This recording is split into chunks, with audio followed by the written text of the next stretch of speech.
I have indeed just concluded my 286th and final session of First Minister's questions. And this is the final statement I will make in this chamber as First Minister. No matter what I do in future, nothing, absolutely nothing, will come close to the experience of the past 3,046 days. Being First Minister of the country I love has been a profound honour.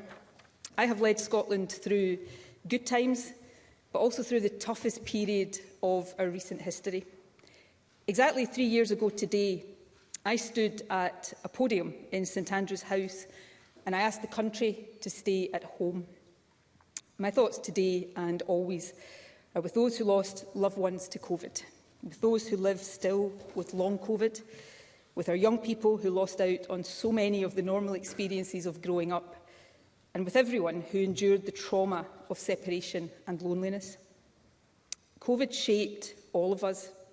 I know that it changed me, and in many ways it defined my time as First Minister.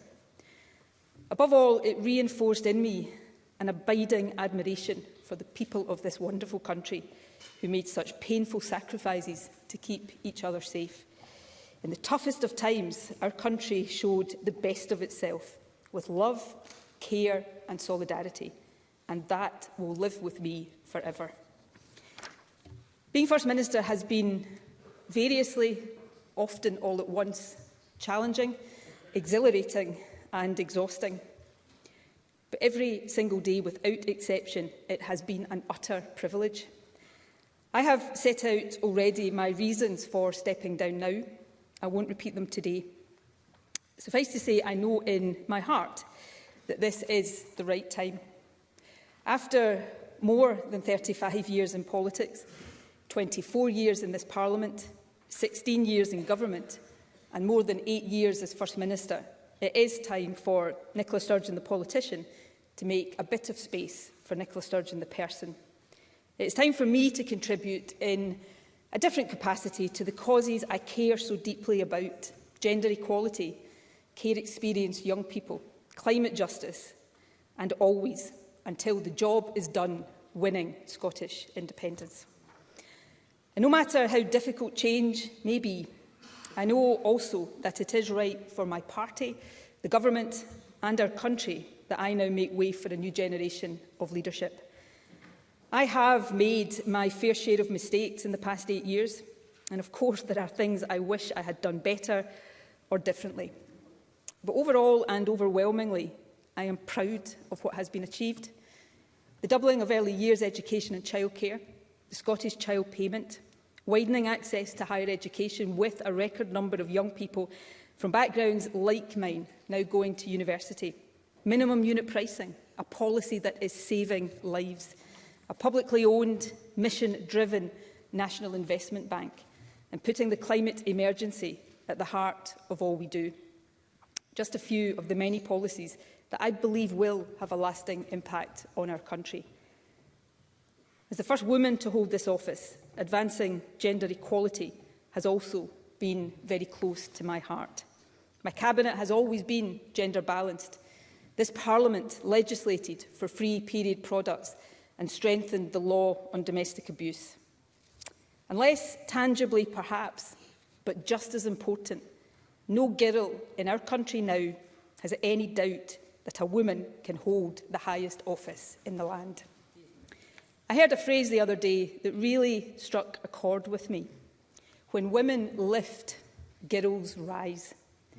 I've tried as First Minister to put that into practice, and I will continue to do so for the rest of my life. Presiding Officer, there are countless people who have supported me along the way. Today I want to say a heartfelt thank you to just some of them. Firstly, to my family. Nothing, absolutely nothing would be possible without the love and support you give me daily. To my extended family, the SNP, the party I joined at 16 when, on a good day, we would hit 12% in the opinion polls. We've come such a long way together as a team. Let us keep going, serving Scotland together as a team. To my colleagues here in Holyrood, in SNP parliamentary groups, past and present, and to the central office staff who support us. To all of my ministerial colleagues over the years, and especially to John Swinney, the best Deputy First Minister and the best friend I could have wished for on this journey. To our staff in Party HQ who have built a formidable campaign operation, enabling us to win 14 national elections since 2007. To all those who have worked in my constituency office, and particular to my current team, Paul Leinster, Caroline Scott, Mary Hunter, Carolyn McConville, Irfan Rabbani and Nikita Bassi. You have had my back throughout, and you work tirelessly every single day to help me represent the people of Glasgow South Side. And to my constituency party and to my constituents, thank you so much for putting your trust in me time and again. To my special advisers, you have given your all to me and to the cause of building a better country. You have been led by two outstanding Chiefs of Staff, Liz Lloyd and Colin McAllister. To our partners in the Scottish Green Party, I am very proud of the Butte House Agreement. Thank you for joining us in government. And to our brilliant civil service, Scotland is so fortunate in the integrity, impartiality and professionalism of our civil servants, and I am privileged to have been served by some of the very best. I thank each and every one. But let me make special mention of those who have served in my policy unit and in my FMQ team. The latter, especially on Wednesday evenings and Thursday mornings, really do have the worst job in government. For the avoidance of doubt, Presiding Officer, the good answers have always been down to them. The bad have been all me. Finally, I want to thank from the bottom of my heart three groups of people who, because of the nature of the jobs they do, have probably spent more time with me over these years than with their families. At least I'm sure that is how it has felt. So, to my security team, thank you for keeping me safe. To the wonderful Butte House staff, thank you for always making me feel at home. And to every private secretary, diary secretary, correspondence secretary, to the visits and events team, to the communications and camera teams, to everyone in my private office who has supported me over 16 years in government, thank you for keeping me going.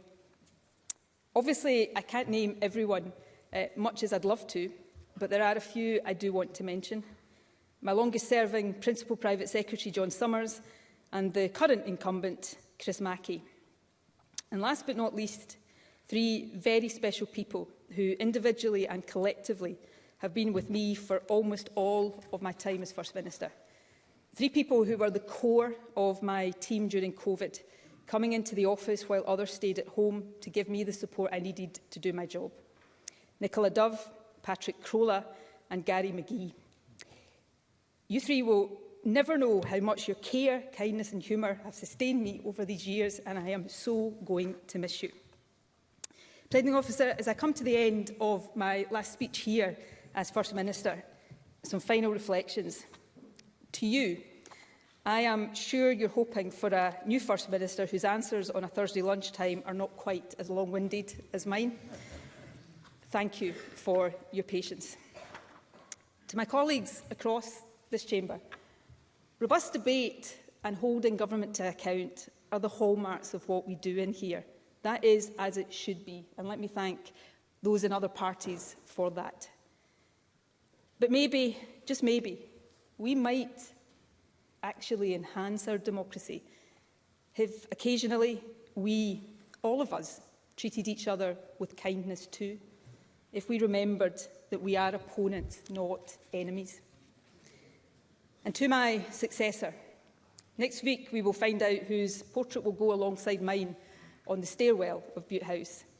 Subject to this Chamber's approval, it will either be Scotland's second female First Minister or the first from a minority ethnic background. Either way, that will send the very powerful message that this, the highest office in the land, is one that any young person in Scotland can aspire to. Never forget that every day in this office is an opportunity to make something better for someone somewhere in Scotland. Do not shy away from the big challenges or difficult debates. You won't get everything right, but it is always better to aim high and fall short than not try at all. And always draw strength, energy and wisdom from the people of this wonderful country. And it is now to the people of Scotland, all of you, whether you voted for me or not, that I reserve my final words from this seat. Thank you so much for placing your trust in me. Words will never adequately convey the gratitude and the awe I hold in my heart for the opportunity I have had to serve as your First Minister. It truly has been the privilege of my lifetime. And with these words, Presiding Officer, I draw it to a close.